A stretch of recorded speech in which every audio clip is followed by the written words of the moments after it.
Loving Sai Ram, and welcome to my 8th talk in the Valmiki Ramayana series.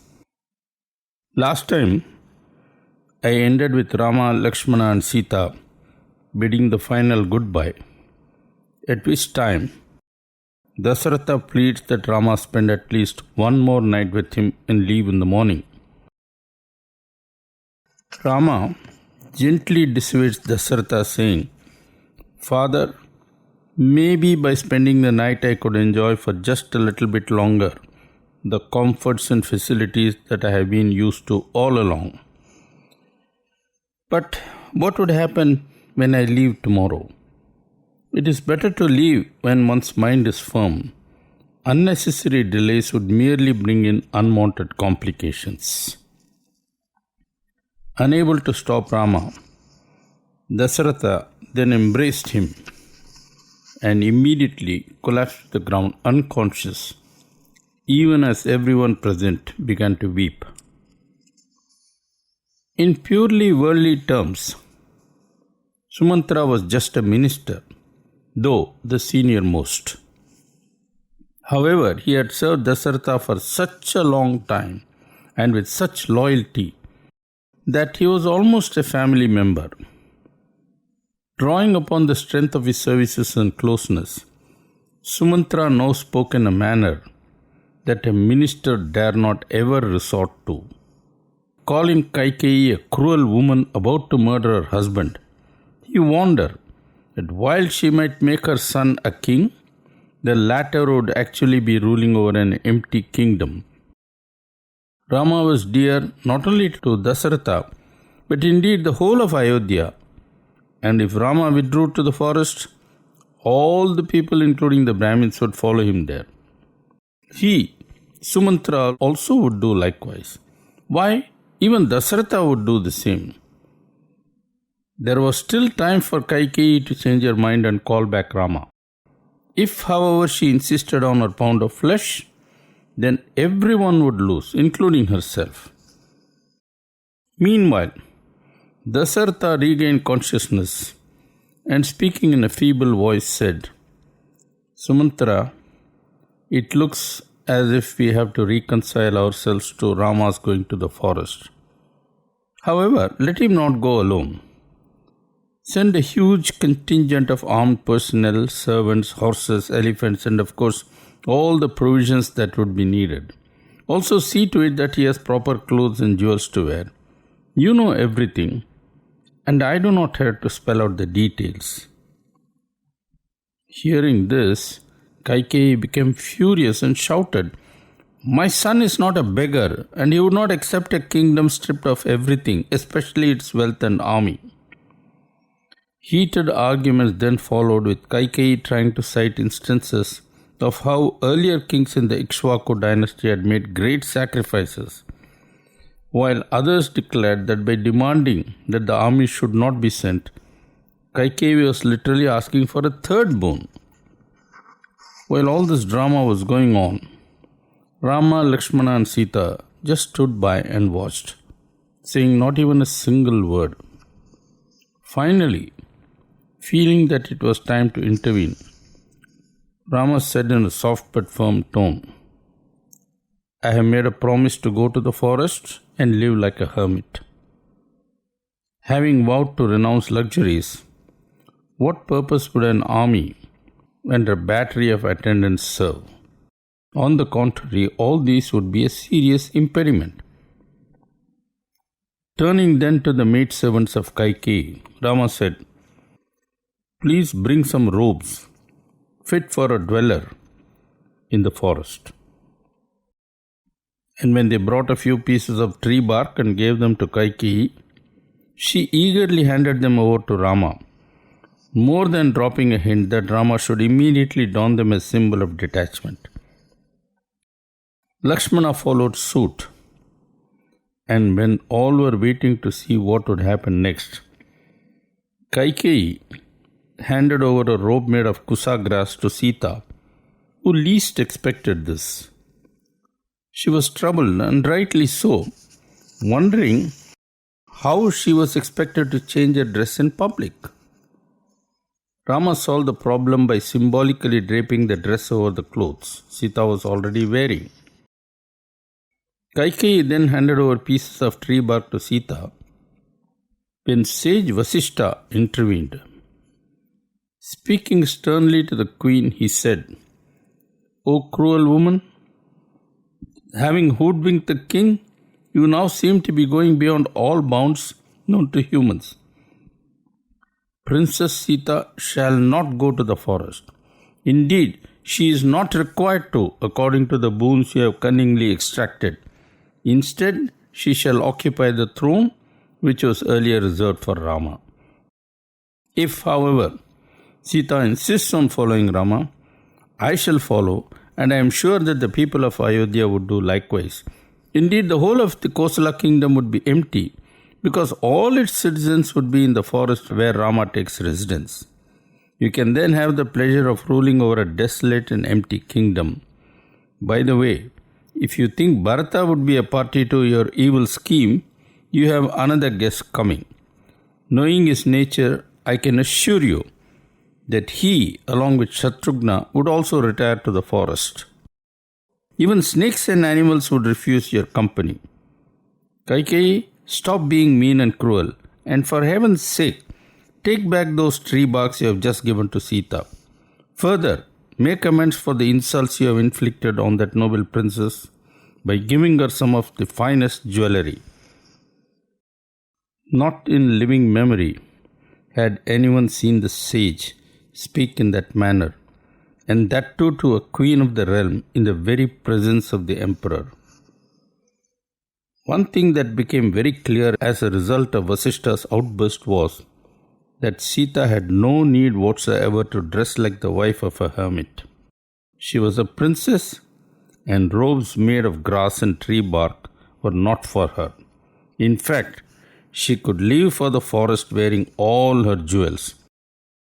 As if he was reacting to the sage's words, Rama then took away the piece of bark Sita was holding in her hand, as also the robe of kusa grass he had earlier draped over Sita's dress in a symbolic gesture. Altogether, it was yet another strange episode in a day full of dramatic turns.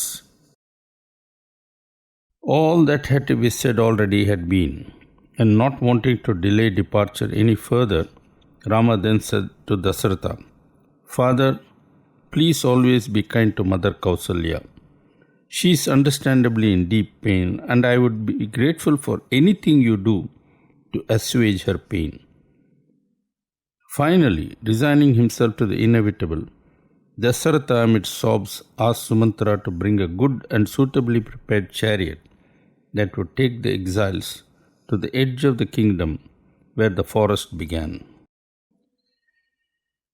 Tearful farewells having been made, as the final mark of saying goodbye, Rama, Sita and Lakshmana went round Dasaratha clockwise 3 times, palms joined and heads bowed in respect.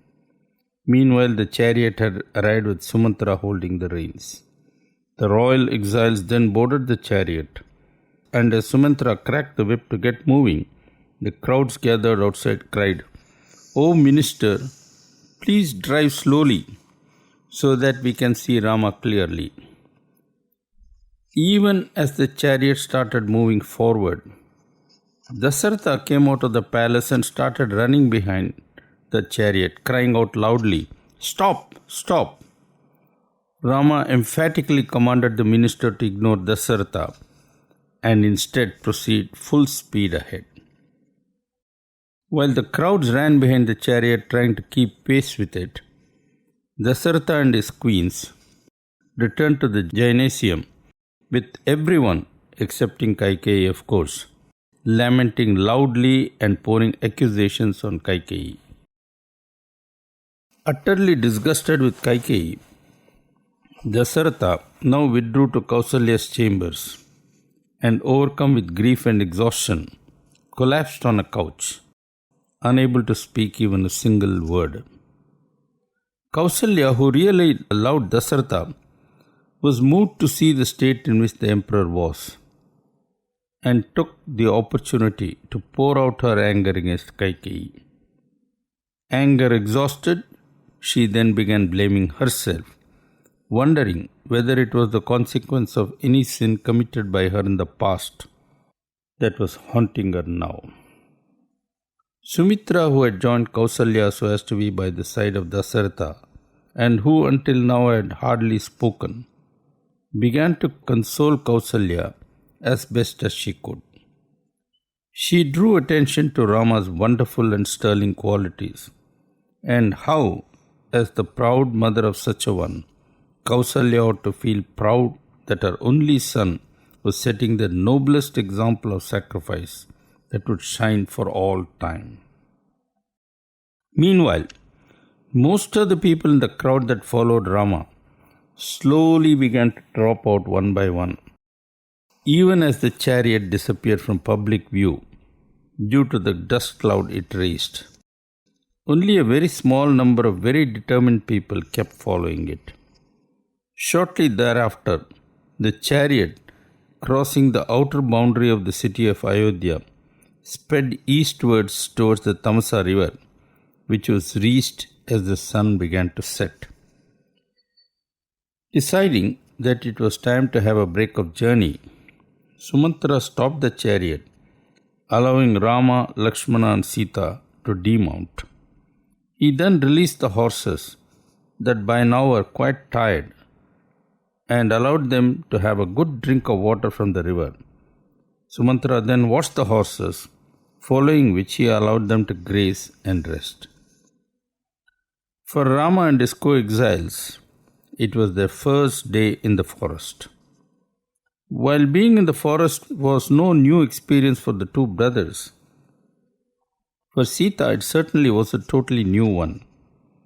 Anxious that she should not feel the least inconvenience, Rama spoke comforting words so that everyone would be at peace and feel calm, especially after the recent traumatic experience. Night passed without any event, and well before dawn, everyone quickly got ready to move ahead. As soon as the horses were harnessed and the chariot made ready, Sumantra crossed the Tamasa river, and when they reached the other side, Rama asked the chariot to be stopped. He then said, "O noble charioteer, at this point, all three of us would get down and start walking while you take the chariot in a northern direction. And while doing so, please make sure that the chariot leaves strong tracks. After going some distance, come back, but by a different route, and then catch up with us. And do this in a manner that you cannot be tracked. We shall then get on board and move fast towards the dense forest.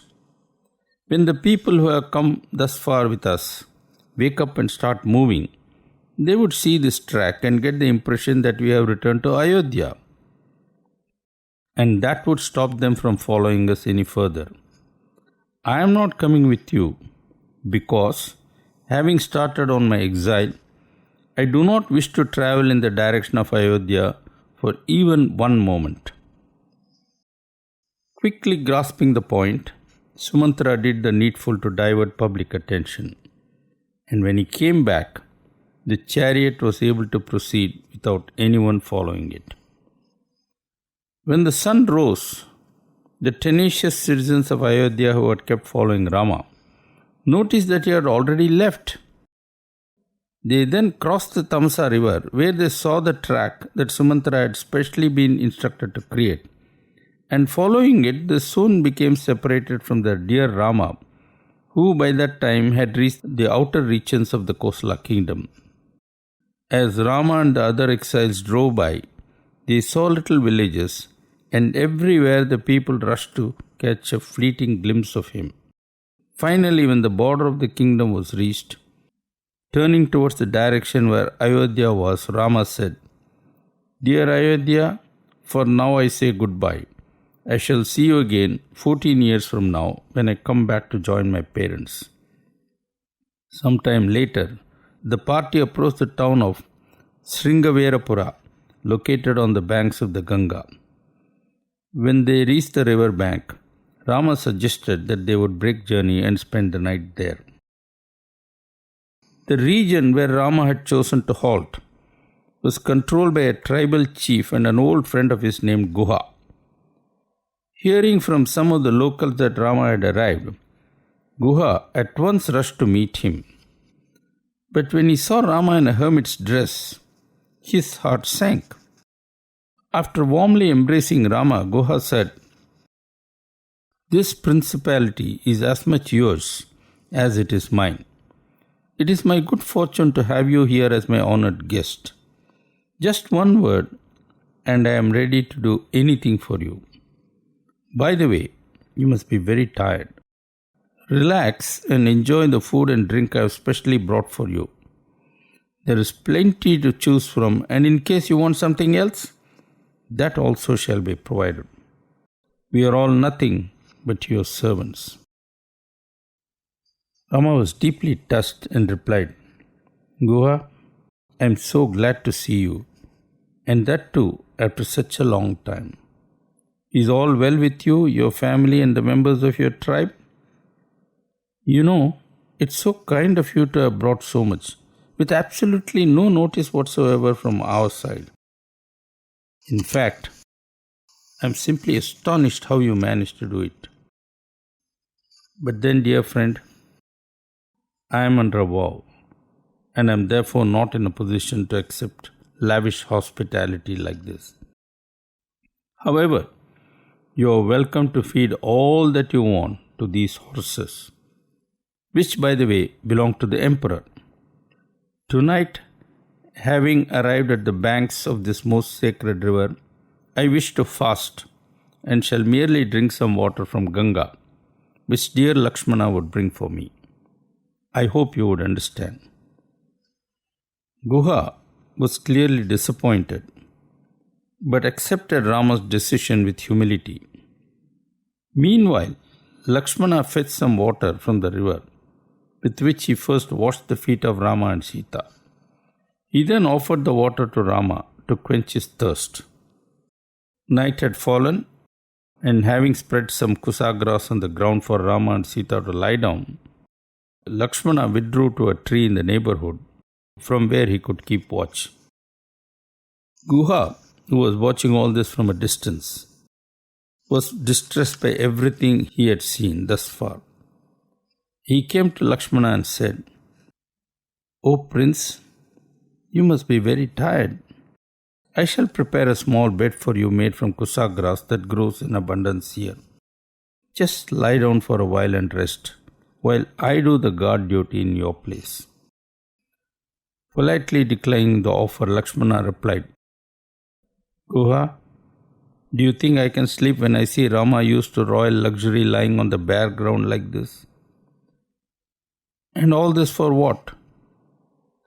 Even if Rama is able to sleep peacefully, unmindful of the absence of the convenience he is used to, how can I sleep when I think of what must be happening in Ayodhya right now? I don't know how long Emperor Dasaratha would be able to hold on to his life, and when he is gone, Mother Kausalya would also quickly follow. My mind is very agitated, dear friend, and sleep is not for me, at least not this night." When dawn broke, Rama signaled to Lakshmana that they must get ready to leave. Grasping the implications, Guha ran to Rama, offered all help in the crossing of Ganga, and followed it up with hurried instructions to his fellow tribals.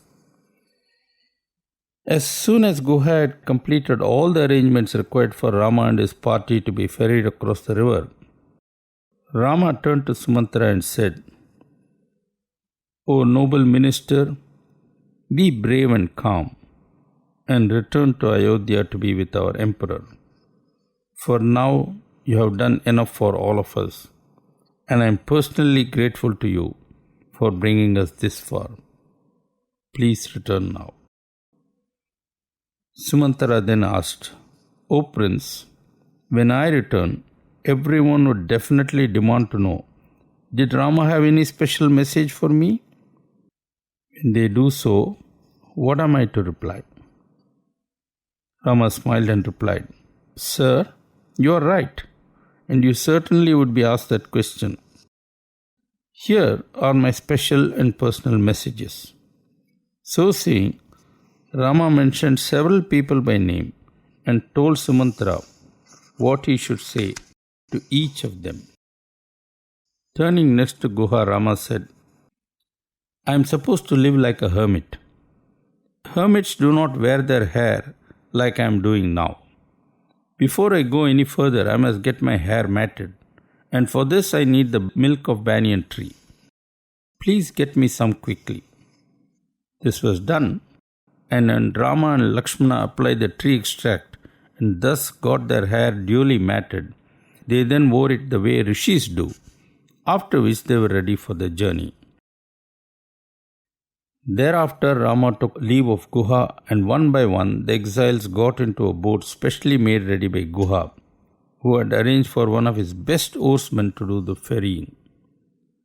Watched by Sumantara, Guha, and several others, the boat slowly started moving across, even as Rama waved goodbye. When the boat reached the middle of the river, Sita offered prayers to Mother Ganga in the traditional manner, seeking her blessings.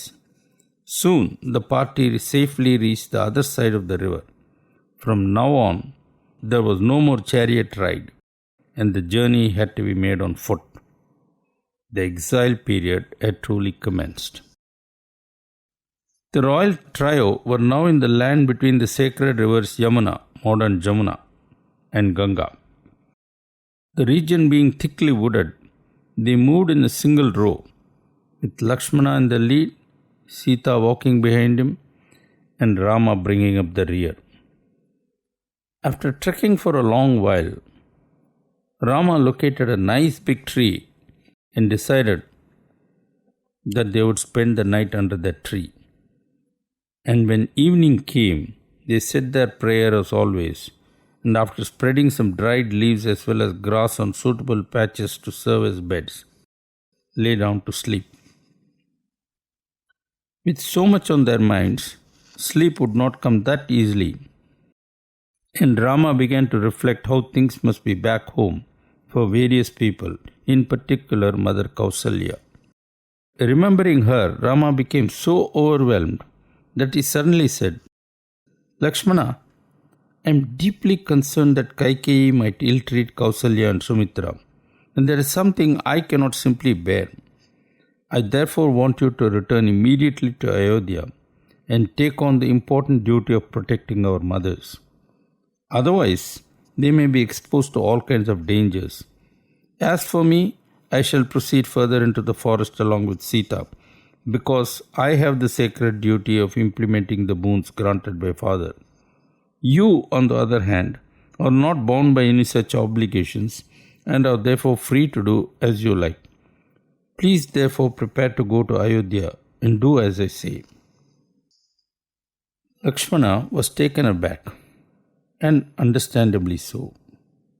Having come this far, he had assumed that he too was a member of the exile party and not a mere hanger-on. While he understood Rama's feelings, clearly he could not agree to the request. A way had to be found to get out of the corner he was being pushed into. Silently saying a prayer, Lakshmana replied in a soft voice, "Dear brother, for all of us, the last few days have been very tiring, not only physically, but also emotionally. I can thus well understand how you feel. Such moments of gloom and doubt would occasionally grip us, but they would also soon pass. You are asking me to go back to Ayodhya as if I could easily be apart from you. That is simply not possible. Let me state here and now with all the emphasis I can command that neither Sita nor I can be away from you for even one moment. Asking for that is like asking a fish to live out of water. Is that ever possible? For me, Rama, you alone matter and are everything. No one else is of any consequence, not my father or even my mother Sumitra. Let us stop thinking about Ayodhya. Having come out of it, we must also put it out of our minds. You are tired. Please lie down and let sleep take care of you for a while. Tomorrow it would be another day. It would also be different. For a change, it was Lakshmana who spoke like a wise person. When morning came, Rama was, as Lakshmana had correctly anticipated, in an entirely different mood altogether. Together they resumed their trek through the forest, moving in the general direction of the sacred region where Yamuna merges with Ganga. The land being beautiful, the walk was far from strenuous, the trio enjoying every bit of the territory they passed through. After a while, they saw in the distance smoke rising from a hut.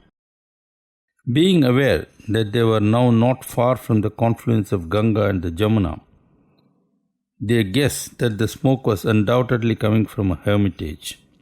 Perhaps it was even the ashram of sage Bharadwaja. And so it proved to be when they came nearer. Upon reaching the doorstep, they respectfully sought permission from the sage to step inside. And when they did so, they were greeted warmly and most lovingly by the venerable sage himself. Bharadwaja then said, Rama, ever since I heard about your deciding to go on exile, I have been expecting you here. This is a nice place. It's not only secluded, but also sacred. I therefore suggest that you consider dwelling right here, near to all of us. Rama expressed gratitude not only for the warm welcome extended, but also for the suggestion just given. However, said Rama, if you were to reside in this place, large numbers of people would soon start coming to that spot from Ayodhya, wanting to see him as well as Sita. Surely that would be a huge and unwanted disturbance to the sage in his various spiritual activities. It was therefore preferable for him to establish himself somewhere else. Would the sage be kind enough to suggest some other suitable place? Deeply touched, Bharadwaja replied, Rama, as always it is concern for others that dominates your thinking. I appreciate your sentiments and can in fact recommend precisely the kind of place you are looking for. Some distance away from here is a mountain spur named Chitrakota. It is not only very beautiful and boasting of wonderful flora as well as fauna, but it's also packed with fruit-bearing trees of various kinds. In fact, quite a few rishis live there, and that perhaps is where you ought to go. However, that can wait till tomorrow. Tonight, give me the pleasure of playing host to you. In accordance with the sage's wishes, Rama, Lakshmana and Sita spent the night in the sage's ashram. When morning came, they were off again, after appropriate expressions of gratitude and taking all the specific guidance needed for reaching the Chitrakota mountain. Shortly after leaving Bharadwaja's ashram, they reached the banks of the Kalindi river, whose current was swift. There was no boatsman available to ferry them across, and it was time for improvisation. Rising to the occasion, Lakshmana quickly pulled out an axe which he had thoughtfully packed into their luggage, and using that axe he cut wooden branches and bamboo sticks and built a usable raft. Once the basic raft was ready, Lakshmana then spread plenty of dried leaves on it to serve as seating. It was an amazing experience for Lakshmana, who, having been brought up as a royal prince had never built a raft before, a point duly noted by Rama and Sita most appreciatively. Carefully boarding the raft, they were soon on their way, and midstream, Sita thoughtfully offered prayers to the deity associated with the river to ensure safe passage. Soon they reached the other bank and were safely on land. Resuming their trekking, they came, after a while, to a beautiful and stately banyan tree, which was to be their resting place for the night. Early next morning, awakened by the sweet sound of birds, the royal exiles quickly got ready and resumed their journey through the forest. It was rather like a picnic hike, and as they slowly made their way, Sita was wonderstruck by the beauty of the wilderness. After a while, they spotted a hermitage, and learning that the eminent sage Valmiki was living there, Rama and the others made their way to the ashram. Overjoyed to see Rama, Valmiki welcomed them in a traditional manner, besides making appropriate inquiries of their welfare. Rama then explained to Valmiki why they were there in the forest, and added, "Sage Bharadwaja suggested to us that this neighborhood would be a good place for spending a part of our exile period, and that is how we happen to be here." Thoroughly delighted to hear that Rama would be in his neighborhood, Valmiki then directed him to a suitable spot. Arriving there a little later, Rama selected a particular site and asked Lakshmana to build a small but comfortable hut for three of them to live in. When the hut was completed, Rama was very pleased with it and duly complimented Lakshmana. Subsequently, under Rama's direction, the rituals prescribed for housewarming were meticulously gone through, and the various deities presiding over the forest were duly propitiated. It was only after completion of all these formalities that Rama ceremoniously stepped inside, right foot first, followed by Sita and Lakshmana, formally marking the commencement of the first phase of their exile. Meanwhile, using his agents, Guha kept track of Rama's progress all the way to not only Bharadwaja's ashram, but right down to where Rama got a hut built. Guha duly conveyed all this information to Sumantra, who then departed for Ayodhya. After travelling for 3 days with hardly any rest, Sumantra reached Ayodhya and saw upon entry nothing but gloom and depression everywhere. Well, I guess I shall stop here for this week. Take care and do join me again next week for the next installment. Thanks for listening and Jai Sai Ram.